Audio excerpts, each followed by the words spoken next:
Muy buenas tardes. Es para mí un placer nuevamente estar con ustedes. Estamos al aire, nuevamente compartiendo la palabra. Hemos estado un tiempo ausentes, hay mucho trabajo, pero gracias a Dios estamos perseverando, estamos en la obra, cumpliendo lo que nuestro Padre Celestial nos pide. Un fuerte abrazo a todos mis hermanos, un fuerte abrazo a todo nuevo oyente. El Señor tiene palabra para nosotros. Somos la iglesia. Nos puede buscar usted a través de la web www.lamisericordiadeDiosEsInfinita.com. Y vámonos inmediatamente a la palabra. Abran sus libros en Apocalipsis. Apocalipsis capítulo 3, versículo 7.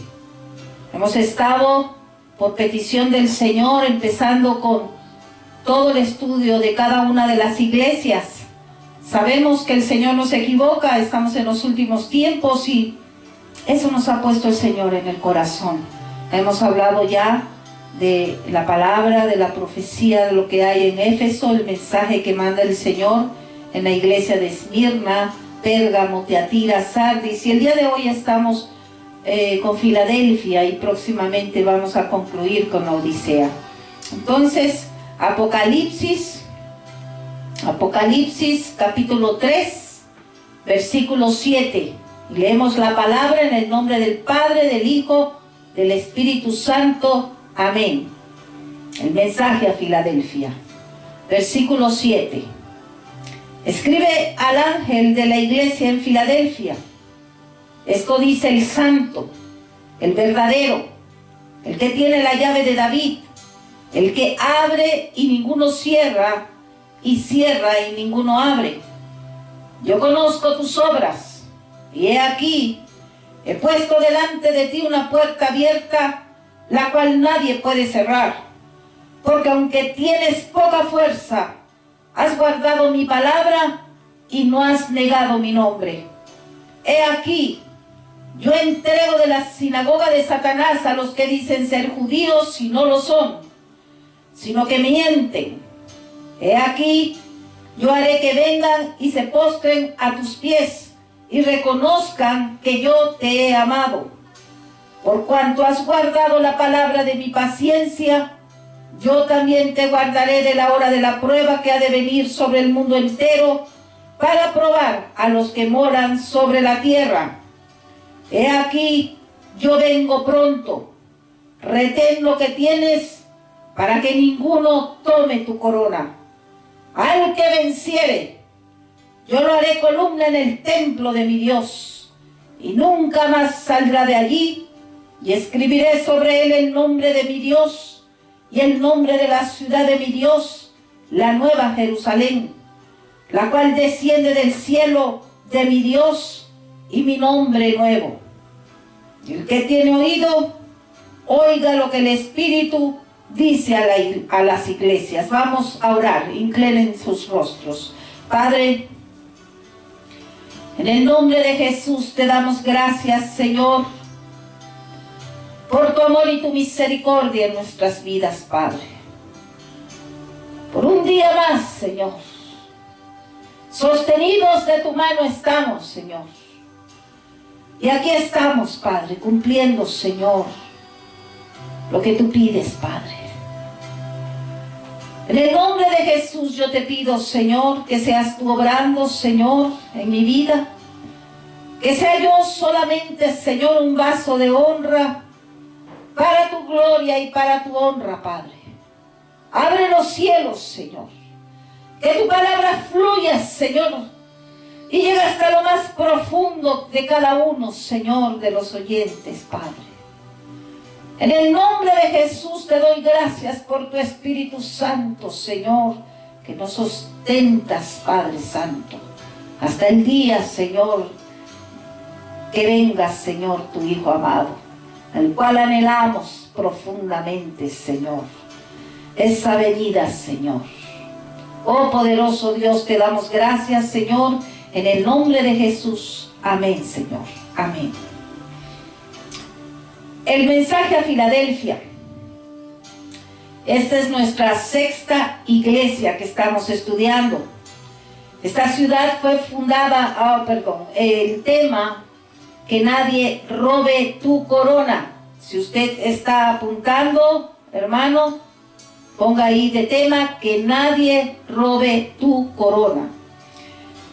Y decía, esta ciudad fue fundada alrededor del año 150 antes de Cristo por el rey Atalo II y significa amor fraternal.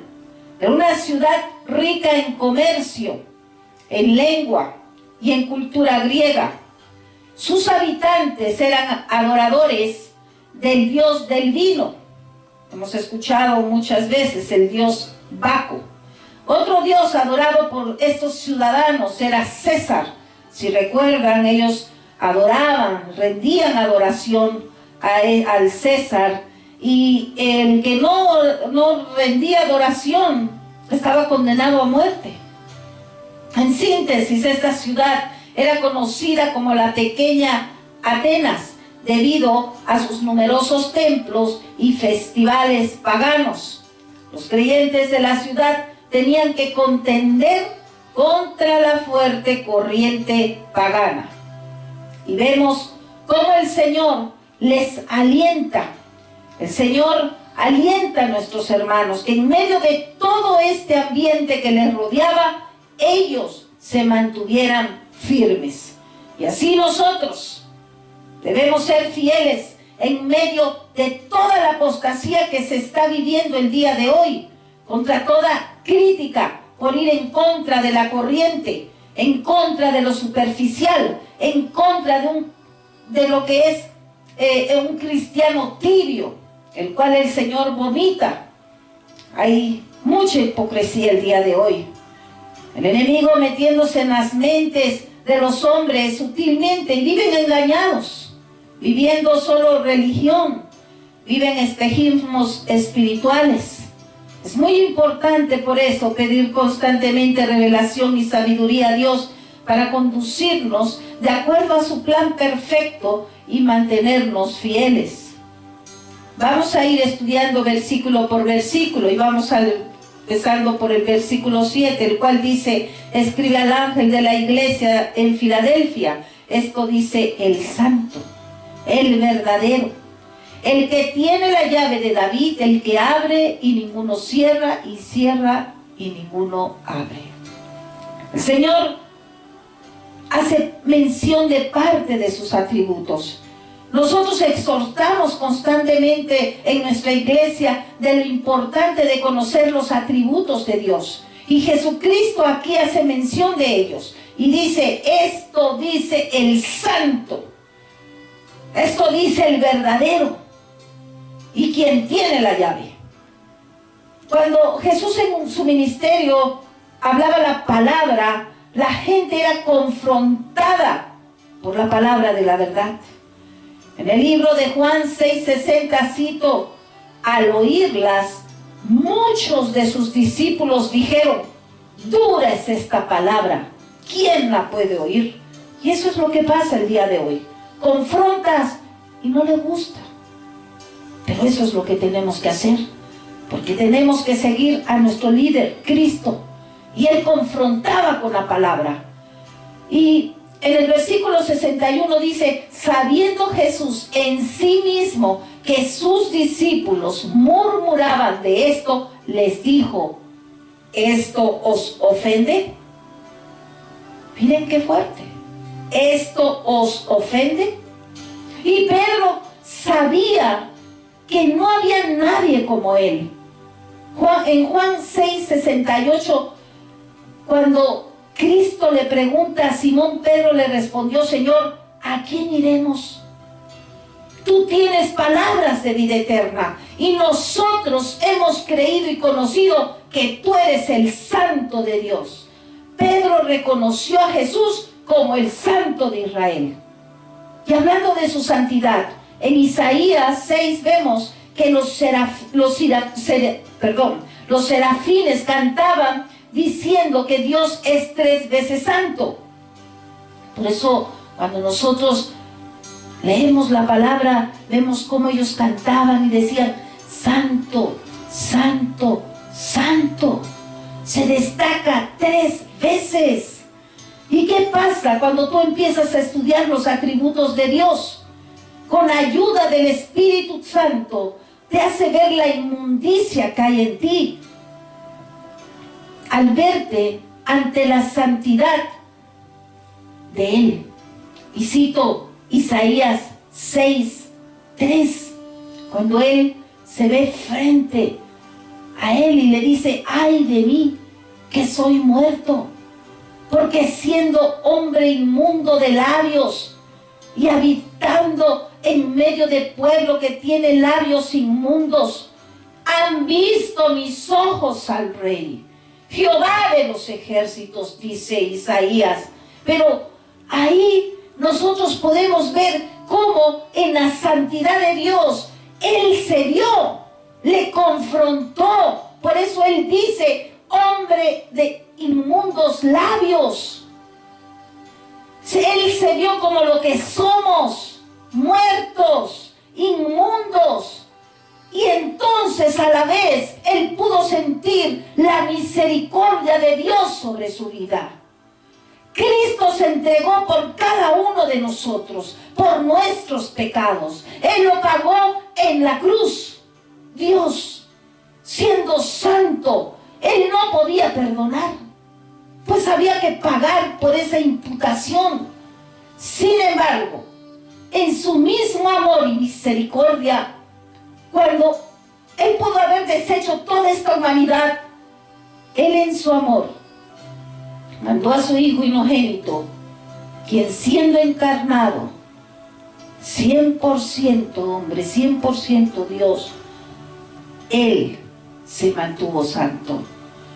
Él era el único que podía interceder por nosotros, Jesucristo.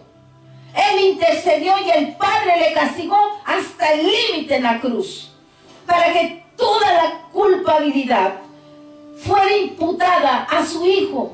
Y gracias a su sangre expiatoria, nosotros podemos acercarnos a Dios, solo cubiertos por la sangre del Cordero. Gloria a Dios. Dios odia todo el pecado, porque Él es santo. Él ama todo lo que es conforme a sus leyes, y Él aborrece todo lo que es contraria a las mismas. Dice en su palabra, en Proverbios 2:32, cito: el perverso es abominado de Jehová. Proverbios 15:26 dice: abominación son a Jehová los pensamientos del malo. Y aquí podemos ver que Dios necesariamente ha de castigar el pecado. El pecador solo puede ser perdonado a causa de que otro haya llevado su castigo, porque sin derramamiento de sangre no hay remisión. Cito Proverbios 15:8, dice: el sacrificio de los impíos es abominación a Jehová, mas la oración de los rectos es su gozo. Abominación es a Jehová el camino del impío, mas él alma al que hace justicia, al que sigue justicia. Podemos ver que a los rectos, a los que siguen su justicia, produce en Dios gozo y amor. Dios manifiesta su santidad no para solo traer juicio, Él lo hace para que participemos de ella. Él desea que sus hijos sean santos. Él es santo de su pueblo, los santos.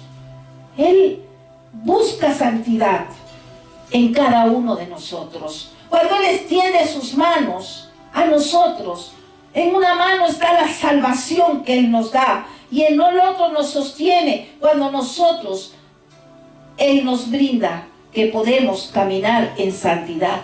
Sed santos, dice Él, porque yo soy santo. Y termino esta parte haciendo mención en Primera de Tesalonicenses 5:23, la cual dice: el Dios de paz os santifique en todo, para que vuestro espíritu, alma y cuerpo sean guardados enteros sin reprensión para la venida de nuestro Señor Jesucristo. El apóstol Pablo, el apóstol, hace hincapié de lo importante que mantengamos santidad en nuestro espíritu, en nuestra alma y en nuestro cuerpo. Sin santidad no podremos ver a Dios. Y el Señor se le presenta a la iglesia de Filadelfia como santo, a una iglesia que era cuna de inmundicia, y dice también el verdadero. Él se presenta como quien habla verdad y cumple su palabra. Él es único, Él es fiel, Él es verdadero.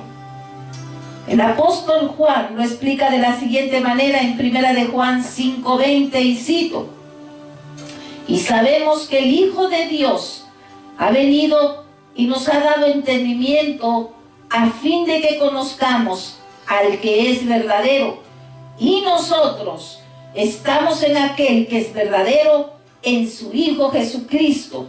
Este es el verdadero Dios y la vida eterna. Y al final del versículo que estamos estudiando dice: quien tiene la llave de David, el único que abre y cierra. Cuando exponiendo esto, él dice: el único que abre y cierra. Hay profecía en esto. En Isaías 22 fue dirigida y cumplida a Eliaquín, quien era hijo de Hilcías, mayordomo fiel del rey Ezequías, y viene siendo un tipo de Jesucristo. Por eso es importante hacer mención de ello. Cito Isaías 22, 20 y 21. Dice así: en aquel día llamaré a mi siervo Eliaquim, hijo de Hilcías, y lo vestiré de sus vestiduras, y lo ceñiré de tu talabarte, y entregaré en sus manos tu potestad, y será padre al morador de Jerusalén y a la casa de Judá. Y pondré la llave de la casa de David sobre su hombro, y abrirá, y nadie cerrará, cerrará, y nadie abrirá. Eliaquim llegó a ser condecorado con emblemas reales, como por ejemplo una túnica de fajín y la llave de la dinastía de David. Y esta profecía tuvo un medio cumplimiento en él, pero el cumplimiento completo de ella está en Cristo, ya reinando. Dice el texto que él tiene, no que tendrá, dice que él tiene las llaves. Esto quiere decir que ya tiene autoridad como rey, y no tendrá en un futuro o al final de los tiempos, sino que él ya tiene. Él ya es Señor y soberano, guía de su pueblo. Cristo tiene entonces toda autoridad dada por el Dios divino del universo, y gobierna por sobre todas las naciones. Gloria a Dios. Y él hace mención de esa autoridad a sus discípulos en Mateo 28, 18, y cito: y dijo él: toda potestad me es dada en el cielo y en la tierra. Por tanto, id y haced discípulos a todas las naciones, bautizándoles en el nombre del Padre y del Hijo y del Espíritu Santo, enseñándoles que guarden todas las cosas que os he mandado, y he aquí yo estoy con vosotros todos los días hasta el fin del mundo. Amén. Las palabras y obras de Cristo son definitivas. Él está al mando, y Él es quien dice el cómo, el cuándo y el por qué. La llave que tiene Cristo es la que permite la entrada al reino eterno, junto con las bendiciones que Él da a su pueblo. Gloria a Dios. Versículo 8 dice: yo conozco tus obras. He aquí he puesto delante de ti una puerta abierta, la cual nadie puede cerrar. Porque aunque tienes poca fuerza, has guardado mi palabra y no has negado mi nombre. Esta ciudad de Filadelfia estaba localizada en un punto estratégico, en la frontera entre imperios. Era la puerta, se podría decir, que unía el este al oeste. Era una ciudad muy próspera en el comercio, el cual floreció por estar situada en la principal ruta comercial de la región. Es importante entender esto. Los judíos y los gentiles adoradores del dios Baco eran defensores del César, eran celosos de sus tradiciones y de su raza, haciéndose jueces de quienes debían o no ser parte de las bendiciones de Dios, imagínense. Y dicen ser judíos, dice el Señor, y no lo son. Ellos cerraban y abrían la puerta en sentido figurativo, haciéndose dueños de una autoridad que no les correspondía. Pero Cristo dice a su iglesia: yo soy la autoridad. Los gentiles y los judíos ante Dios son iguales. No existe una diferencia en cuanto a méritos, en cuanto a deficiencias. Gracias al sacrificio de Cristo, existe un solo pueblo, sin preferencia alguna, y está conformado por todas las razas, la cual es la iglesia. Y el Señor, el cual es omnipresente, no hace ningún reproche a su amada y fiel iglesia, y además les dice: he puesto delante de ti una puerta abierta, la cual nadie puede cerrar. Él tiene la llave. Él se ofrece a abrir esa puerta de oportunidad. La puerta abierta no es un derecho, sino es un regalo, es una oportunidad y, en definitiva, la gracia de Dios. Y cuando el Señor la abre, nada ni nadie la podrá cerrar. Tenlo siempre presente, hermano. El Señor reconoce el trabajo y fidelidad de esta iglesia, la cual, siendo de poco poder, ha guardado su palabra y no ha negado su nombre. Por lo tanto, le promete que esa puerta de ministerio y de servicio que nadie podrá cerrar, les promete que vendrán a sus pies y reconozcan que Él los ha amado. Gloria a Dios. Ser fiel al Señor en medio de la oposición que esta iglesia, que cada uno de ellos sufrieron, debe haber sido muy difícil, ¿no creen? Muy difícil. Sin embargo, no era solo mantenerse en pie en medio de la persecución, no. Ellos no dejaron de proclamar el Evangelio. Ellos no dejaron de hablar de las maravillas de la gracia de Dios. Y viene a mi mente el versículo 10 de Romanos, del capítulo 10 de Romanos, versículo 15, cito, y dice: como está escrito, cuán hermosos son los pies de los que anuncian la paz, de los que anuncian buenas nuevas. Gloria a Dios. Nosotros podemos aislarnos, estar siempre reuniéndonos, ser cumplidos en la iglesia donde estemos, cantando, predicando la palabra, exhortando, ayudando. Podemos estar siendo constantes e incluso conocer más y más de la palabra con una teología muy elevada. Sí. Pero eso no es suficiente, eso no es todo.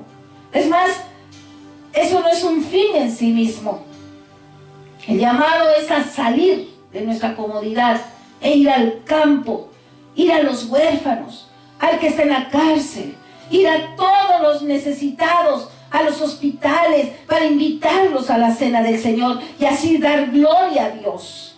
Nuestra tarea es ir y tomarlos para que entren por la puerta que Dios nos ha dado como oportunidad durante nuestra vida, para que ellos también entren al reino de Dios. Y se empieza por evangelizar. Puede ser primeramente, claro, la familia, los amigos, los vecinos, testificar de quién es Dios, realizando campañas de evangelización. Y esto no es una opción, no.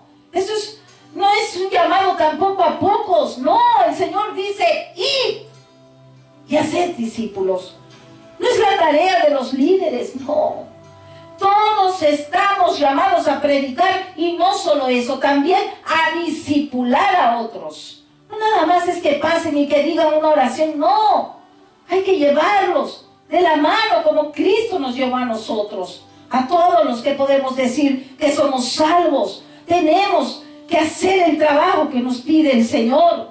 Discipular, bautizarlos en el nombre del Padre, del Hijo, del Espíritu Santo, enseñando a que guarden todas las cosas que Él nos mandó. Eso es bien importante, a que guarden. No solamente dar un paso de confianza y que los veamos ahí y que se bauticen, no. Hay que confrontar con la palabra de la verdad.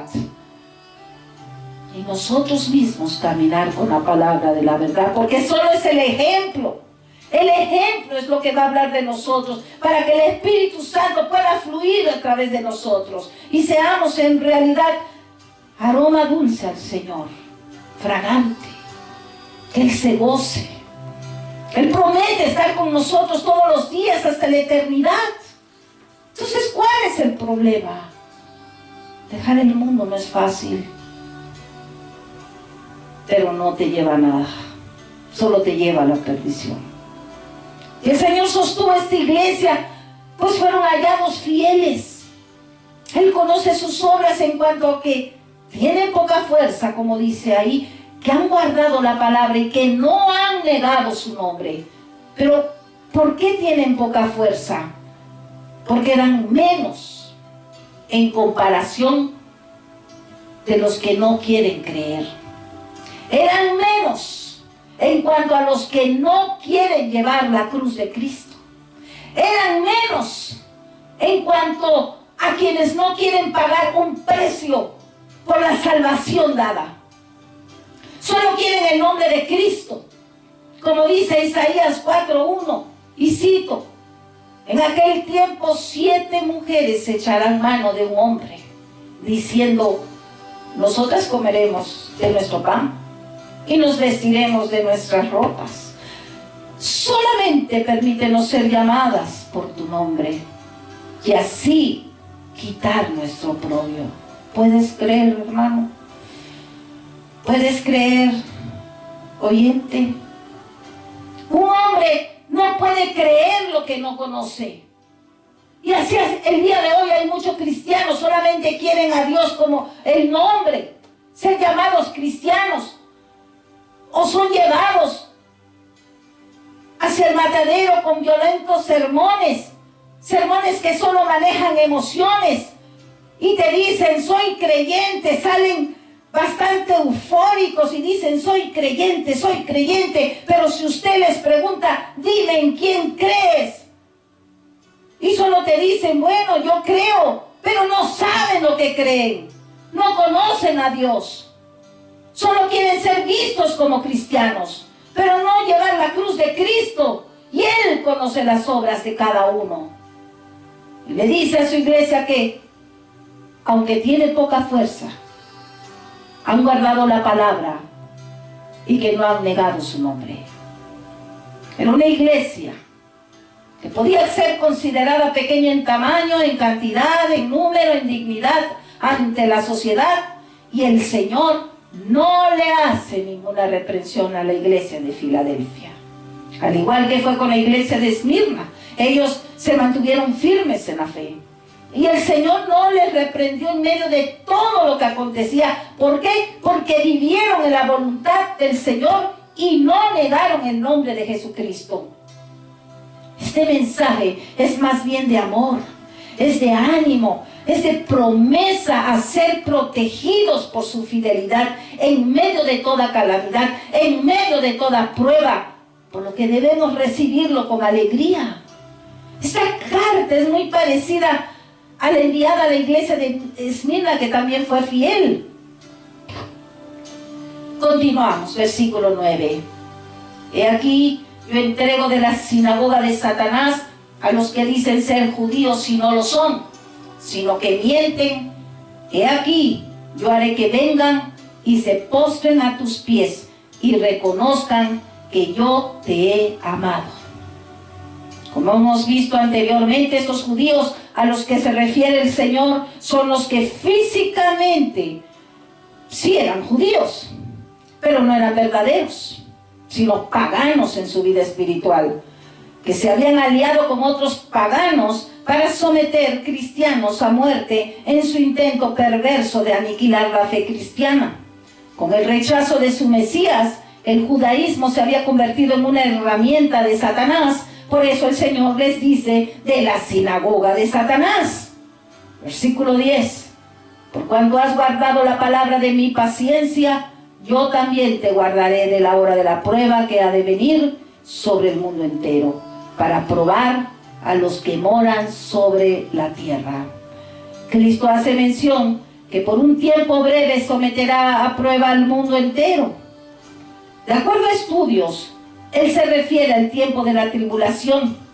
La frase, te guardaré de la hora de la prueba, apoya el arrebatamiento de la iglesia antes de la tribulación. Siendo específicos, pongan atención, siendo específicos de los últimos 3 años y medio, donde la ira de Dios caerá sobre la tierra. Nosotros no estamos para la ira de Dios, pero sí tendremos que ser probados y defender el Evangelio de Dios. Ya se está escuchando, ya está gente en algunos países de Europa que ya se están poniendo la marca. Ya la moneda va a dejar de existir. ¿Te vas a poner la marca? ¿Vas a permitir? La palabra es clara. Vamos a tener que pasar, yo siento que hasta peor, no peor, va a ser un honor morir en el nombre de Cristo. Va a ser la iglesia perseguida más intensamente que la primera iglesia. Tendremos que ser probados. Afiánzate en la fe, afiánzate en la oración, afiánzate en el ayuno, afiánzate en santidad, porque si no, hermano, no podremos. Versículo 11. He aquí yo vengo pronto. Retén lo que tienes, para que ninguno tome tu corona. Es tiempo de obedecer y ser fiel a nuestro Señor y Salvador. Es tiempo de arrepentimiento. Él viene pronto. Y ser parte de ese grupo privilegiado donde nuestro nombre estará inscrito en el libro de la vida. Que puedes presentar a Cristo tu corona en el día del juicio. Y cito al apóstol Pablo, 1 Corintios 15:13. Y esto que es mortal, esto se haya vestido de inmortalidad. Entonces se cumplirá la palabra escrita: devorada será la muerte por la victoria. ¿Dónde está, oh muerte, tu aguijón? ¿Dónde, oh sepulcro, tu victoria?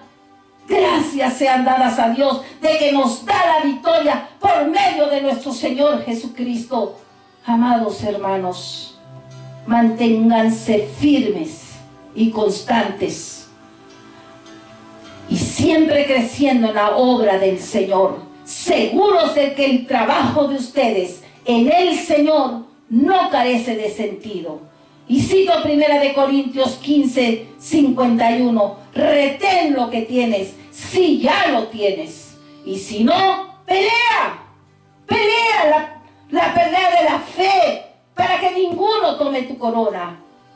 Versículo 12, al que venciere, yo lo haré columna en el templo de mi Dios, y nunca más saldrá de allí, y escribiré sobre él el nombre de mi Dios, y el nombre de la ciudad de mi Dios, la nueva Jerusalén, la cual desciende del cielo de mi Dios, y mi nombre nuevo. Los creyentes verdaderos disfrutan la promesa del cielo. Se gozará de un lugar inconmovible, eterno, seguro en la presencia de Dios.